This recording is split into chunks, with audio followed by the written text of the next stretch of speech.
on our way down to a family's home. You'll see them walking through the jungles. The children have to walk sometimes 10 miles to get to school on an average day. This is a very hard-working mother that when they first came, that she only had one dwelling for her family, and she built this dwelling all by herself that they're standing in front of right now.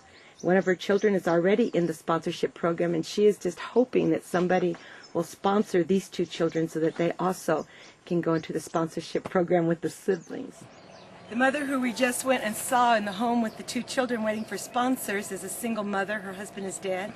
And I'm told she's a very hard worker, that she grows maize and she digs for roots to sell to support her family. And as you could see, she has provided amazingly under these conditions for that family. The task can seem overwhelming as I look at everything that must be done, but I realize if each person would be willing just to reach one, the job could easily be done. No one person can do it all, but each person doing their part can make a difference in the nation of Uganda. The family we visited last year that has one of the children in the programs, and they were living in a temporary dwelling because their home had collapsed. So the woman holding the infant is the mother, and the little one on the mat is that she has twins. And so she's now been able to rebuild her home, and her family are now living here. So these are her other children. So we have some of her children in the sponsorship program, but as you can see, there are many other siblings that need sponsorship also. And they are very grateful that somebody has cared for their children, adopted them, and given them an opportunity. This is one of the families on our sponsorship program, the Dreamaker, and the father in this family died last year from AIDS. The mother has AIDS, but she's still caring for the children. One of the children has been adopted and is already in the program, which we'll see later today. The other child is still rating. And many people want to know what the bios, when the children fill out their bios, they tell us what the parents do. And one of the things the parents do is it's called chipping rocks. And people want to know, what is that? Well, the parents find large rocks and they begin breaking them off, and you can see a pile of the chipped rocks right behind us. And so the parents would then chip the rocks and put them in a pile, and then they can sell them later. And this is how they make a living for their family, one of the ways that they help support their families. This is a more typical than exceptional family in Kanungu. This is a single mother. Her husband died last year, and she's caring for her 3 children, one of them which is in our program, and another one waiting. This little one's waiting for a sponsor. This is the mother's niece. Her brother died, so she's also taking care of this little child for the family. So this is the home where they live, and this is very typical over here to see a heart like this woman who would take in this child to care for her, even though she's got her own children that don't have a father that she has to take care of. This is Mazzoli School. This is the private school that we've put the children from Dreamaker in. You can see in the background the children after visiting their homes, and the video footage you saw of their homes. You can imagine the joy the children experience as they get to come every day to this school. They get to put on their uniforms. They get a wonderful meal. There's a cafeteria in the back over there, and a kitchen.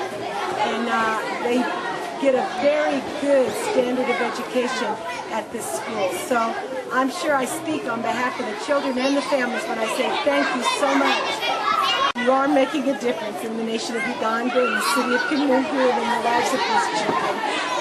So you can hear all the laughter and the joy. This is what it should be, being a child. Then the children on the hillsides where we just were, you didn't hear the laughter, you didn't see it.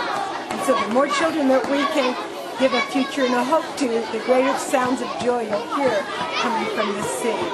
So once again, thank you for your giving.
Tumuhambire Josephat.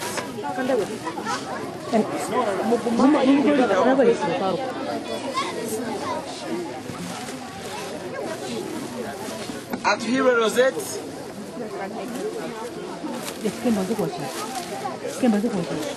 Where is your mom? Joshabire Olivia. Joshabire.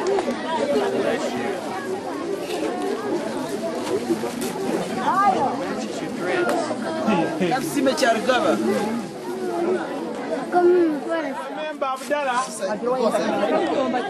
Saidi. Joshua Susan. Abazaire ba Joshua.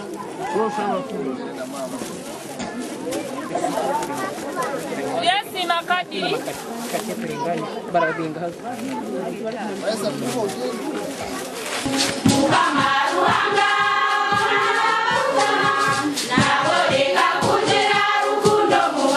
May the glory be to God for having given you the compassionate heart, such as that you come and care to the people who are needed. Thank you for your sponsorship through Jesus. Thank you for becoming good Christian.